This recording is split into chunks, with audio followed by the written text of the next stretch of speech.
As I walked down the creaky stairs, I couldn't shake the feeling that I was being watched. The old mansion had always been rumored to be haunted, but I never believed it. Now, as I made my way through the musty halls, I was starting to regret my decision to explore the abandoned estate. The wind howled outside, causing the trees to creak and groan like an ancient chorus of restless spirits. I shivered despite the thick coat I wore. My friends had dared me to come here, but now I was beginning to wonder if it was a good idea. I pushed open the door to the room at the end of the hall, and a chill ran down my spine. The air inside was thick and heavy, like a physical presence that pressed against my skin. I fumbled for my flashlight and turned it on, casting an eerie glow over the room. The walls were covered in cobwebs, and old furniture sat shrouded in dust. In the center of the room, a large mirror hung on the wall, reflecting my image with an unsettling clarity. I felt like I was staring into the eyes of someone else. Suddenly, the lights flickered and died, plunging me into darkness. Panic set in as I frantically searched for my phone to call for help, but it was dead too. I was alone. In the blackness, I stumbled forward, trying to find a way out, but every step seemed to lead me deeper into the room.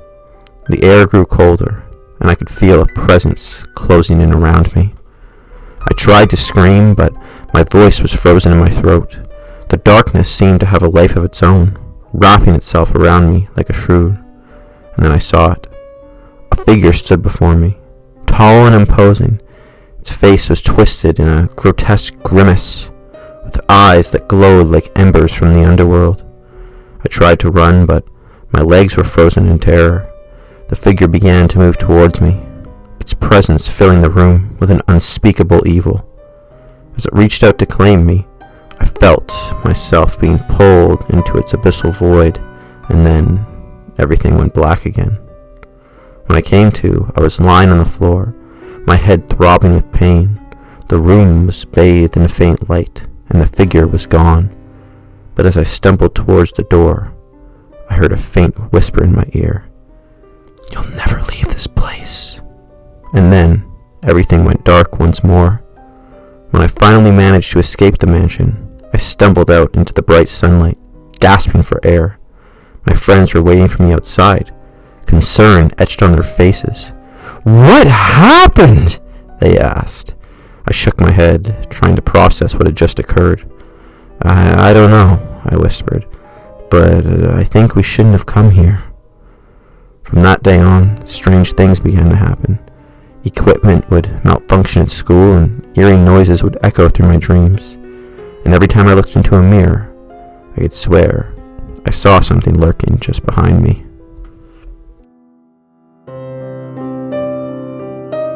As I stepped out of the taxi and onto the crumbling driveway, a shiver ran down my spine. Ravenswood Manor loomed before me, its turrets and spikes reaching towards the moon like skeletal fingers. My friend Emily grabbed my arm, her eyes wide with excitement. "Are you sure this is a good idea, though?" she whispered. I shrugged. "We came all this way to investigate. Besides, it's not like anyone's going to hurt us." But as we approached the entrance, a chill again crept up my spine. The once grand mansion seemed to exude an aura of decay and neglect. Cobwebs clung to the doorframe, and the windows stared back like empty eyes. We pushed open the creaking door and stepped inside. The air was thick with dust and the stench of rot. I covered my nose with my shirt, trying to filter out the worst of it. "Welcome to Ravenswood Manor," Emily said, her voice barely above a whisper. "Legend has it that this place is cursed." I rolled my eyes. "Superstition, Em?" But as we explored the musty halls, strange noises began to echo through the corridors. Creaks and groans seemed to follow us, making it impossible to shake the feeling that we were being watched. We stumbled upon a room filled with old photographs and dusty antiques. Emily gasped as she picked up a faded portrait. "This is the original owner of the manor," she said, her voice trembling. Malcolm Ravenswood. He died under mysterious circumstances in 1850. I raised an eyebrow. And what's so mysterious about that? Emily's eyes sparkled with a thrill of excitement. They say he was murdered by his own family members. They were all found guilty and executed, but some claim that Malcolm's spirit still haunts these halls. I chuckled dismissively, but as we continued our exploration, I started to feel a creeping sense of unease.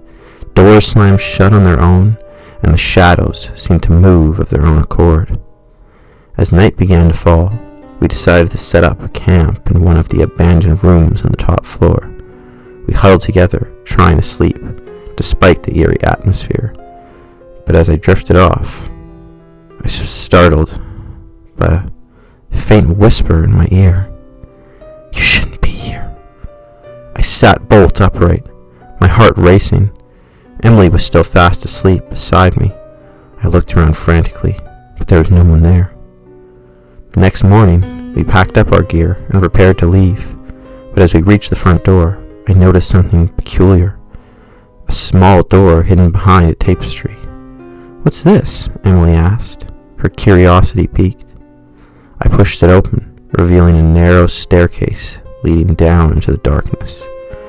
"I think we should go back," I whispered urgently, but Emily was undeterred.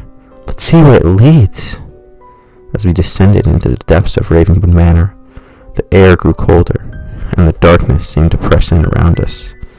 We stumbled upon a hidden chamber filled with ancient artifacts and strange symbols etched into the walls. Suddenly, the lights flickered and died. We were plunged into total darkness, and then we heard it. A low, mournful cry that sent shivers down our spines. We stumbled back up the stairs, desperate to escape the manor's dark legacy, but as we burst through the front door, we were met with an unholy sight. Our taxi driver slumped over the wheel of our vehicle, his eyes frozen in terror. "We didn't get away," Emily whispered, her voice barely audible over the pounding of my heart. As we watched in horror, our driver slowly came back to life, his eyes black as coal, his face twisted into a grotesque grin. "We've been brought back," he growled in a voice that wasn't his own, "and now we'll never leave Ravenswood Manor."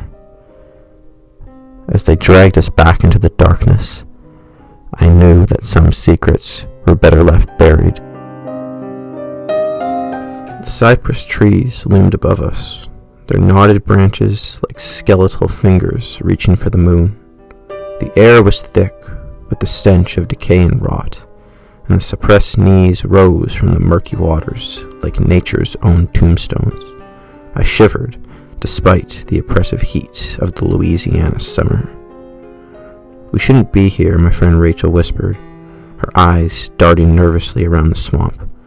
I nodded in agreement. "I know, but we have to find out what happened to our friends." We had received a frantic call from our friends, Tim and Sarah, earlier that day. They had ventured into the swamp to explore, but their phones had gone dead, and they hadn't returned. We had tracked them to this point, but now we were alone and lost in the depths of the bayou. As we pushed through the dense underbrush, a strange sensation crept over me. It was as if we were being watched, but every time I turned around, there was nothing there. The silence was oppressive, punctuated only by the distant calls of birds and the rustling of leaves. Rachel grabbed my arm, her grip tight with fear. "What was that?" she whispered. I followed her gaze to a figure standing at the edge of the clearing. It was tall and gaunt, its features indistinct in the fading light. The air seemed to ripple around it, as if it were surrounded by an aura of darkness. "It's just a figure," I whispered back. "Let's keep moving." But as we approached the figure, it didn't move or respond. It simply stood there, watching us with an unblinking gaze. I felt a shiver run down my spine as we passed by it, and Rachel clung to my arm like a lifeline. Suddenly, the figure vanished. We spun around expecting it to reappear, but it was gone. The silence seemed to grow even thicker, and I could feel eyes upon us once more. We pressed on, desperate to find our friends and get out of the swamp alive, but as night began to fall, we stumbled upon a clearing that seemed frozen in time. Our friend's car was parked in the center, surrounded by candles and strange symbols etched into the earth. Rachel gasped as she saw the figures standing behind each candle, identical to the one we had seen earlier. They were arranged in a circle around us, their eyes glowing with an otherworldly light. "We have to get out of here," I whispered urgently, but it was too late. The figures began to move towards us, their eyes fixed on us with an unblinking stare. I felt myself being pulled towards them, as if drawn into some dark vortex, and then everything went black. When I came to, I was lying on the ground, my head throbbing with pain. Rachel was beside me, her eyes vacant and staring.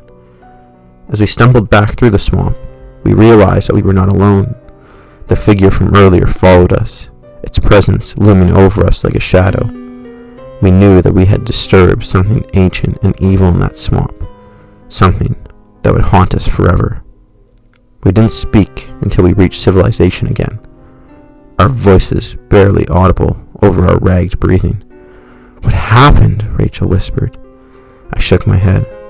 "I don't know, but we have to get out of here before it's too late." But as we looked back at the swamp, receding into the distance, we knew that some shadows would always follow us, and some secrets would remain forever buried in those cursed waters. It was a dark and stormy night when I received a mysterious package at the radio station. The contents were a small dusty record and a note that read, "Play this on Halloween night at midnight. Don't miss it." I was skeptical, but my curiosity got the better of me. I decided to play the record on air, hoping it would be some kind of prank or novelty. As the needle hit the groove, a low, eerie melody filled the studio. The music was hauntingly beautiful, but it sent shivers down my spine. Suddenly, the music stopped, and a voice whispered in my ear, "Welcome to my show." I tried to brush it off as a clever editing trick, but as the voice continued to speak, I realized that it was coming from the record itself. "Tonight, we're going to take you on a journey into the heart of darkness," the voice said. "Prepare yourself for the most terrifying tale you've ever heard." I felt a chill run down my spine as the voice began to tell a story. It was about an old mansion on the outskirts of town, where a family had been brutally murdered decades ago. The story was vivid and gruesome, with every detail painting a picture of unspeakable horror. As the broadcast continued, strange things began to happen in the studio. Equipment would fall over and malfunction, and strange noises echoed through the speakers. I felt like I was being pulled into the story, and I couldn't stop listening. The voice on the record seemed to be getting closer and closer, until I could feel its breath on my neck. I tried to turn off the equipment, but it wouldn't work. The record seemed to have taken control of the studio. Suddenly, the lights flickered and died. I was plunged into darkness, surrounded by an oppressive silence, and then I heard it, a faint whispering in my ear. "You shouldn't have played that record." I tried to scream, but my voice was frozen in my throat. The whispering grew louder and louder and more urgent until it became a deafening roar, and then everything went black. When I came to, I was lying on the floor of the studio. The equipment was destroyed and the record was gone, but as I stumbled out into the night air, I knew that something was wrong. The storm had passed, but an eerie glow seemed to cling to me like a shroud. As I looked around, I saw that everything was different. The town was deserted and the streets were eerily quiet. And then I saw it, a figure staring and standing at the edge of the town. It was tall and gaunt, with eyes that glowed like embers. "You should have listened," it whispered. As I watched in horror, it began to move towards me, its presence growing larger and more menacing with every step. I knew I had to get out of there, but as I turned to run, I realized that my legs were frozen in place. The figure reached out with a bony hand and touched my face, and then everything went black again. When I came to this time, I was lying in a hospital bed. The doctors told me I had been found unconscious on the side of the road, no memory of what had happened before or after. But as I looked around the sterile white walls and humming machines, I knew that something had changed inside me. Something dark and malevolent lurked beneath the surface, waiting for its chance to break free. As I lay there in silence, I heard it, a faint whispering in my ear. "The show is far from over." Dr. Maria Rodriguez, a renowned archaeologist, stood at the edge of the dense jungle, her eyes scanning the horizon. She had spent years searching for the lost city of Zenith, a fabled metropolis rumored to hold the secrets of the ancient civilization that once thrived here. As she led her team of experts through the dense underbrush, they stumbled upon an ancient temple hidden deep within the jungle. The air was thick with the scent of decay and rot, and the team's excitement was palpable. As they began to explore the temple, strange symbols etched into the walls seemed to pulse with an otherworldly energy. Maria felt an inexplicable connection to the place, as if she had been drawn here for a reason. The team discovered a series of cryptic artifacts and murals depicting a dark and foreboding ritual.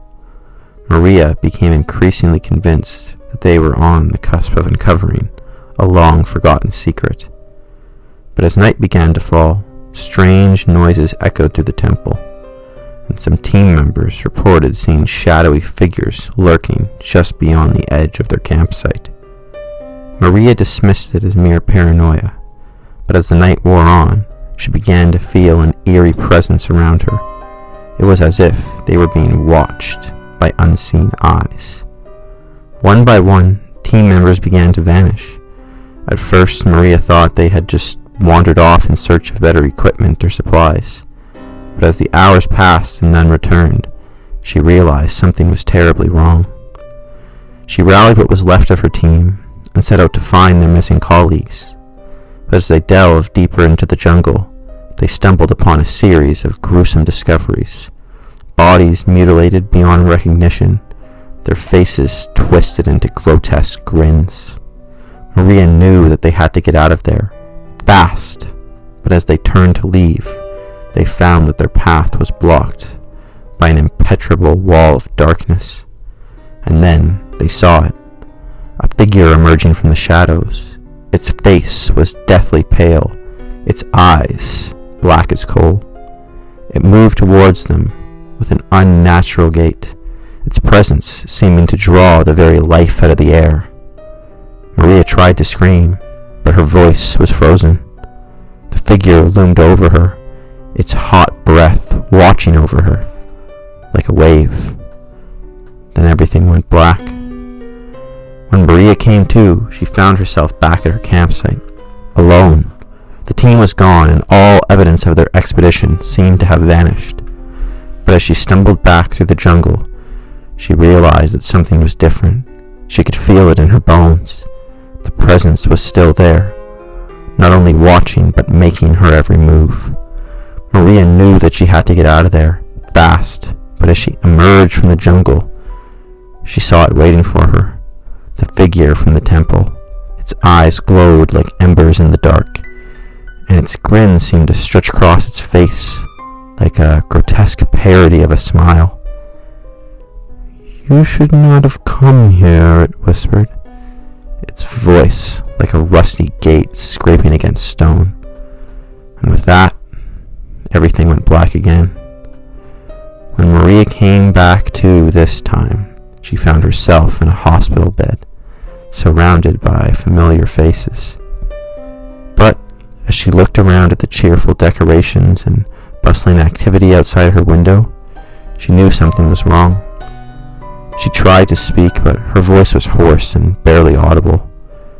As she struggled to sit up, she saw that her hands were covered in dirt and scratches, evidence of her journey through the jungle. But as she looked down at herself, she saw something that made her blood run cold. A symbol etched into her palm. A symbol from the temple. The figure from the temple stood beside her bed, its eyes burning with an otherworldly intensity. And as Maria screamed, it leaned forward, its cold breath washing over her like a wave. "You will never leave this place," it whispered, its voice echoing in her mind long after she lost consciousness once more.